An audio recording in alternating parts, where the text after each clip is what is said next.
It had been a week of getting ready. Katie learned that when a visitor comes to stay, it's nice to have what they really like to eat in the house. Orbie found out that visitors need their own sets of towels, and they both discovered that sometimes one visitor feels like a party. Katie and Orbie tiptoed down the stairs because Grandma was sleeping in the guest room. She had arrived very late the night before. As Katie and Orbie silently stepped off the bottom stair, they were surprised to hear Grandma say, "Good morning." And there she was, sitting in the living room. Well, I'm sure you can imagine the kisses and hugs that followed. Grandma told them that she'd been looking through the old photo albums. Katie and Orbie hadn't looked at the family albums in a very long time, especially not the old ones with all the baby pictures. So they climbed up beside her to look too. As they turned the pages, they chuckled at how funny Mom and Dad looked when they were little. Even when they were holding baby Katie, they looked a little different than they did now. Orbie burbled, "Katie looked funny with the bald head," and everybody giggled. Grandma mentioned that Katie looked a little like Mom in that photo. And then there was one of Katie on her first birthday, all covered in chocolate cake and sitting in a high chair. Grandma pointed out that Katie's face was almost the same shape as Dad's. Katie beamed. As the pages turned, Orbie looked at each picture with great interest. The one of Katie learning to walk and looking very wobbly was a lot of fun. But I have to tell you that it wasn't long before something in Orbie's little pink heart began to sink. It began to sink because he noticed that there were absolutely no pictures of him anywhere. Grandma and Katie didn't notice that Orbie wasn't looking at the pictures anymore. Orbie was busy trying to remember if he had done things like that when he was little. He wasn't even sure what he looked like when he was a baby. I guess you can imagine he was a little sad. Gently, he slid off the couch and went out to the back door stoop. He plunked himself down and thought about his eyes. They didn't look like Mom's. His chin wasn't like Dad's either. As a matter of fact, he wasn't like them at all. Orbie sat up straight. He would go and find something that Mom and Dad had that was the same as him. In the kitchen, Dad, unshaven and sleepy, was making coffee. He scratched his head and he yawned as he waited for it to be ready, and Orbie immediately did the very same thing. Then Dad, with a huge sigh, dropped into a kitchen chair, too tired to stand. Orbie mimicked him almost exactly from the sigh right down to sinking into the chair.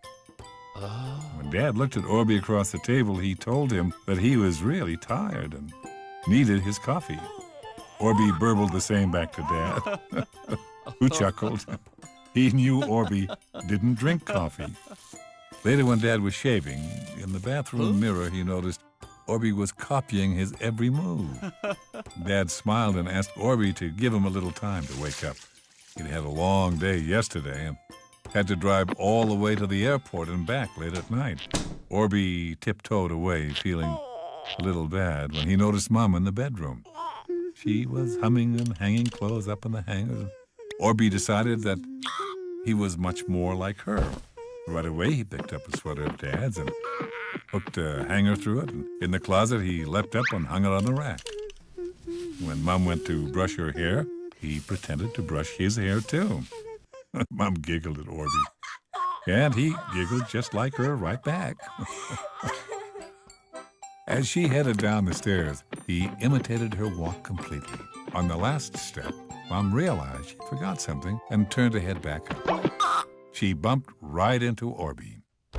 She apologized and told him that maybe they should play Shadow a little later in the day. She wanted to spend time with Grandma. Orbie smiled weakly as Mom hurried off. With a huge sigh, Orbie went off to the back porch again. Katie called to him, but he didn't stop. It was obvious Orbie wasn't very happy. Orbie slumped down. This really wasn't his family. He knew they loved him and all, and that was good, but the bare truth was that he didn't belong 100%. A little tear rolled down Orbie's cheek, just as the screen door slapped shut and Grandma came out. She had a photo album under her arm and sat right down beside him. Orbie burbled that he was sad because he didn't really belong in the family. He didn't have Dad's face or Mom's smile.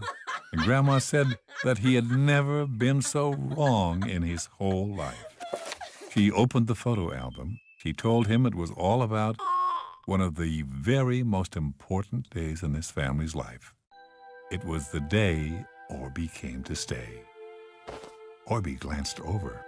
There weren't actual baby pictures in the album, but there were pictures of Katie and Orbie's first hug, and Dad holding Orbie and the whole family looking at him with utter joy, and Orbie smiled. It was an album about him becoming a part of the family.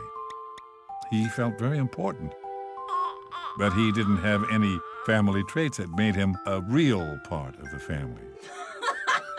Grandma threw back her head and laughed. As she hugged Orbie and told him that he was wrong, it was clear that he and Dad had the best senses of humor in the entire neighborhood. And she reminded him that he was packed full of Mom's creativity, and he and Katie were both blessed with wonderful imaginations. He was an essential part of the family. Essential meant a very important part, and that was what he was. The family wouldn't be the same without him.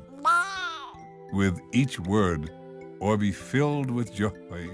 When Grandma told him that he belonged to this family 100%, Orbie leapt up and did a mid-air cartwheel. Then he smooched Grandma on the cheek. About that time, sleepy Dad, energetic Mommy, and a little worried Katie came out to see if Orbie was okay. Orbie jumped up and kissed each one of them too. He was delirious. This was his family, and he absolutely did belong 100%.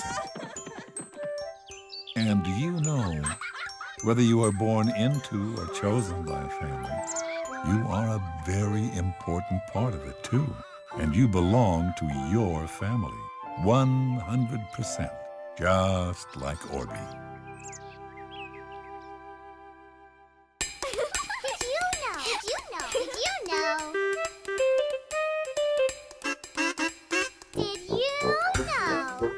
Icebergs are huge chunks of ice floating in the coldest waters on Earth. Some are incredibly tall, others are short and flat.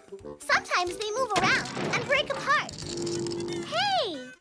Put ice cubes in a bowl of water and imagine it's an ocean full of icebergs.